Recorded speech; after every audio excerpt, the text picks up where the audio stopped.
you doing? Because you hear squealing, and it's hard to determine squeaking in there.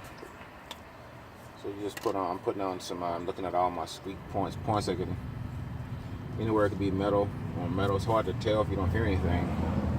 So everything is not that bad, it's just metal on metal. So what I do is put in some silicone lubricant, and it'll stop the squeaking. Because you have two metal surfaces rubbing together, it usually cause squeaking real bad. More than damage, it'll cause just a bigger annoyance. And so what I'm doing is just lubing up all my parts that can squeak on my struts and my shocks. Okay.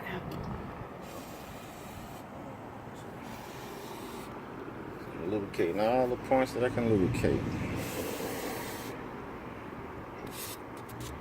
This is a silicone lubricant, so it seals it. So I got all the points that can get rusty. Anything that can squeak on it.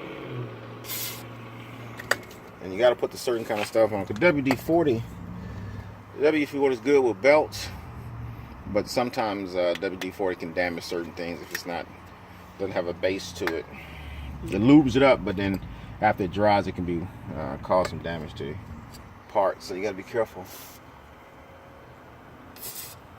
You put on moving parts. Anything can go in a monkey motion. So I want to lube it up real good.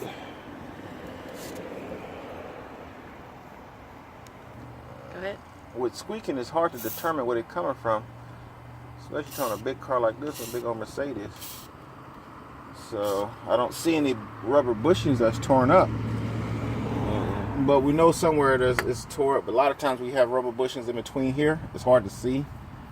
Just down inside, like that is a bar going inside of here. It's hard to determine inside that bar. It could be dry inside that rubber bushing, and so that could be your squeaking. So until this rubber bushing goes out or bushing goes out, it's just hard to impossible to tell. So you just do preventive maintenance and keep it last as long as it's possible.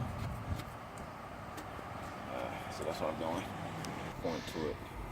So if the squeaking is still going on after you do the lubing, what else could be the problem?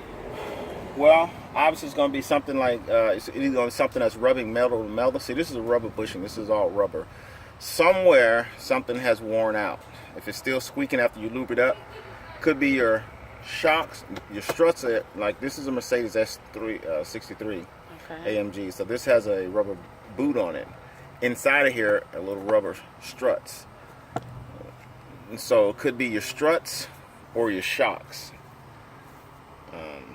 More than likely though, it's going to be something in here like a bushing torn up, something that's just an annoyance, because I don't have shock issues. I have a weak squeaky noise, so my shocks are fine because they go up, but when you push it down you can hear it, and the squeaking is down here, not so much up here. So more likely it's going to be a bushing in one of these elbows, one of these joints. Could be in here, could be in there. Something you can do yourself. Just got to buy the parts, because Mercedes will charge you thousands of dollars to do something. Replace this dog bone here. Mercedes will charge you probably $700 just to replace a dog bone, and then you can do it yourself. Buy the part, get the right part number. Mercedes is good about putting part numbers on their stuff. Buy the part, do it yourself. Probably take about an hour to do this dog bone here. This is strut elbow. Probably take, now this one will take a little while because you got to take the bolts up there. You have to jack the car up and take the weight off of it. But that's if worst case scenarios. A lot of stuff you can do yourself. However, now if it becomes where your whole struts and shock system is gone, you're talking about a $2,000 repair, because they have to take it off, mount it. And I wouldn't trust myself to do it unless you've been working on Mercedes for a long time. But normally you hear squeaking in a car, any car, usually it's going to be metal on metal. This is a Mercedes S63. These bushings are fine here, so I know the problem wasn't here.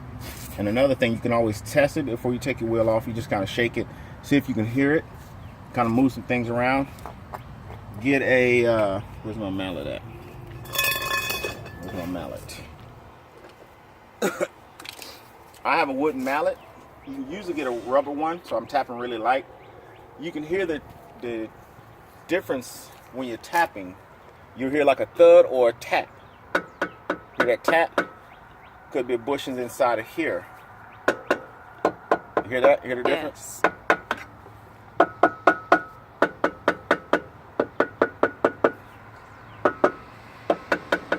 So more than likely, it could be this bushing here inside. It's hard. It's always hard to tell. So you just get the squeaking because it's inside there, and just it becomes annoying. And all it is rubber, iron hitting up against material bumping up against each other. Okay. So you hear a thud, or and so here it is. See, that doesn't sound like a thud, does it? Right. And the difference is if you have two pieces of material together, like two glasses sitting on top of each other. And you tap the glass, you're gonna get a tink, tink, tink. Put a piece of rubber band in the middle, and you get doot, doot, doot.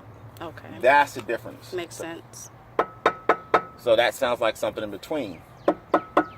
That sounds okay, but it gets.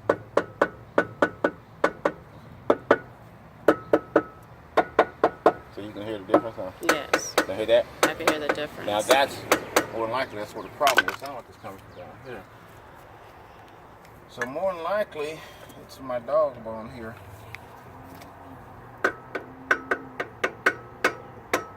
Oh, it's coming from up here. So yeah, more than likely this is where my problem is right here. It's a part here.